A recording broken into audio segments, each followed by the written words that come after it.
Okay, so I've just unboxed my Legator guitar, and I wanted to kind of just, talk about this guitar, talk about this company for a second, because Legator is a very controversial guitar brand. If you actually Google or make a post on any guitar forum about Legator asking, hey, should I buy one? What do you guys think of a Legator? You're going to get roasted. You're going to be told to look elsewhere, that they're garbage, that they're built like crap. And you're going to get linked a bunch of YouTube videos stating what I just said, that they're crap, and kind of showing it.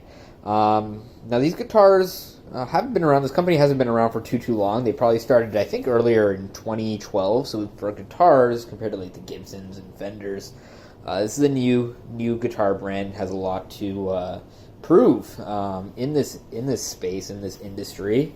It's very hard to break into guitars because people don't want to let go of the Ibanez's, Jacksons, Gibsons, and I'm the same way. I was very skeptical before I ordered this thing. I didn't want to buy one, really, but I was in the market for a guitar that had no nonsense. Didn't want a Floyd Rose, didn't want the tone knobs, just wanted volume, pickup switch selector, fixed bridge, no nonsense guitar, and this one fit the bill for the price that I paid. So I kind of just want to go through it and show some of the improvements that Legator's made because, spoiler alert, this is a very, very well-built guitar. I'm actually really, really stunned by it. It looks great. Now, as you can see, it's in the box. I have not played it. I've barely even touched it, so I can't speak to that part, but when we're talking about Legator, what most people will say is that their QC, their quality control is rubbish, but they play friggin' great, so I'm not too worried about the playability. I just kind of want to talk about the build quality. So let's kind of just go from head to toe. All the different complaints that I've kind of read about this guitar, or not this specific guitar, but the Legator brand in general, and things that people have complained about. So starting at the headstock, one thing that I've seen is there's been issues on the inlay of the kind of like mother of pearl Legator logo, specifically things like the T not being set properly or having cracks in it. This is looking solid. There's no issues with that at all. Another thing that people have complained about on the necks are that the tuners are not properly aligned. They're like almost like spun. These are looking on point. Like there's no, I'm not going to take like a measuring tape or anything. Like visually that looks solid. No complaints there at all.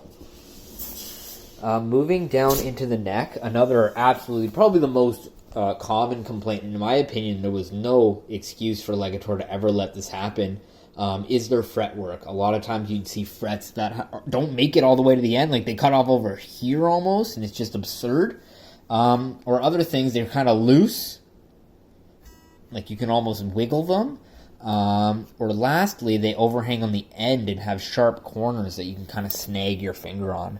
As you can see, this is not the case on my particular model. The fretworks are looking immaculate. They're smooth. They feel great. They feel better than my Jackson neck. And that's saying something because Jackson is known for their necks. And this guy honestly feels fantastic fret-wise.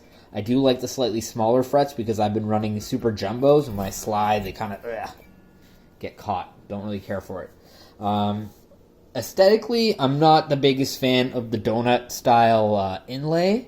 But I do like how it's kind of flows and the inlay kind of comes down on the bottom because really when you're fretting down here, you're most likely on the lower strings or the higher strings, and when you're up here, you tend to be more on the lower sixth string. So that is awesome.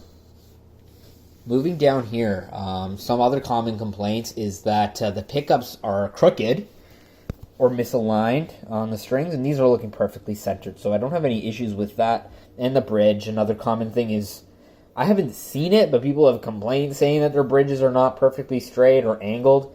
On the non-multi-scale version, this is a non-multi-scale version, so it should be straight. On the multi-scale version, it should be angled. This one looks good. Another common complaint is on the actual routing for the pickup screws on the mount. People say that it's rough, that it's jagged, that you can see, like the actual routing work. This one does not seem to show that. This little kind of white dot there is the grain. There's no actual nick there. And on this side, it looks pretty friggin' good. There's no complaints there in the slightest. You'll also hear complaints on the edging of the body that there would be kind of like just imperfections in the finish. It looks like that's not the case on mine. One of the most common complaints is up here, and that's looking like I'm getting as close as possible on this thing. All I see is just a teeny little bit of dust that I could probably just get rid of like that because it's sitting in a cardboard box. Pickup switches feel fine. Volume knob feels fine. Actually, that's a pretty nice pickup switch. It's okay. No complaints, but, you know, I think my Schecter's is a little more solid than that one. Volume knob feels great. No issues there. The neck. The back of the neck, rather. I've seen probably the most outrageous thing that I saw is on, this is a 5-piece. So you'll see the mahogany and maple. But on some of them, you'll see on these 5-piece huge gouges, especially where they're kind of glued together here. And you'll see it'll be gouged, and then they epoxy over it and sand it down, and it looks like absolute crap.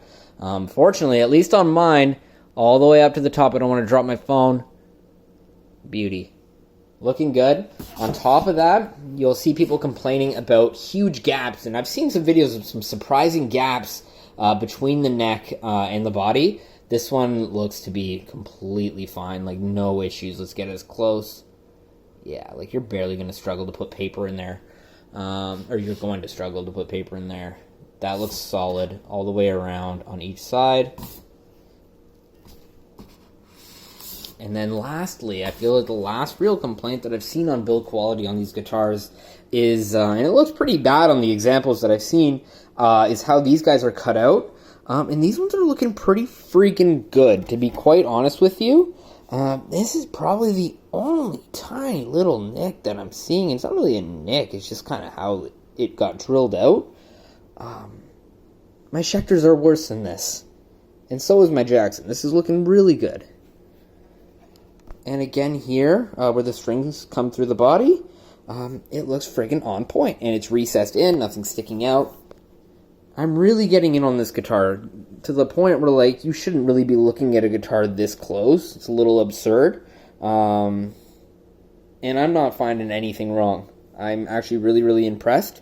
And I'm really happy with this guy. I think Legator did a great job.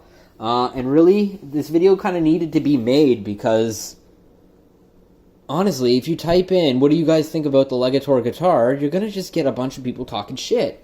You'll also see, I've seen people saying the nuts are bad. This nut is completely fine. There's nothing wrong with this nut in the slightest bit.